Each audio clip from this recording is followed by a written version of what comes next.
Soybean खरेदीचा प्रश्न पणन खात्याशी संबंधित आहे, तरी शेतकऱ्यांचे फोन मलाच येत आहेत। शेवटी मी पणन मंत्र्यांना म्हटलं, अरे बाबा हे काय चाललंय असं म्हणताना सोयाबीन खरेदीवरून कृषी मंत्री माणिकराव कोकाटे यांची चिडचिड झाल्याचं दिसून आलंय। जुन्नर येथील कृषी महोत्सवामध्ये माणिकराव कोकाटे बोलत होते।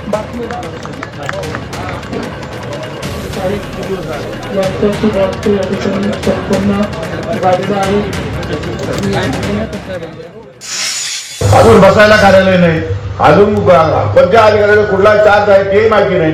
महाराष्ट्रातून फोन येतात, कधी बुलढाण्यातून फोन येतात, कधी विदर्भातून फोन येतात। आमचं सोयाबीन या ठिकाणी खरेदी केलं नाही, आमच्या सोयाबीनला भाव मिळत नाही, त्याची मुदत संपलेली आहे, बारदान उपलब्ध नाही, असे अनेक प्रकारचे प्रश्न शेतकरी महाराज फोन करतात। कारण बाईटवरती बऱ्याच वेळा बाईटवरती टीव्हीवरती मीच दिसतो, बाकी शेतकरीच नाही। शेवटी मी पणन मंत्र्यांना फोन केला की म्हटलं बाबा हे काय वांगडे सोयाबीन खरेदीचं, सगळे लोक मलाच विचारत आहे ते खातं तुमच्याकडे आहे। पण त्यांनी मला एक्सप्लेन केलं की त्या संदर्भामध्ये आपण 31 तारखेपर्यंतची मुदतवाढ खरेदीसाठी दिलेली आहे।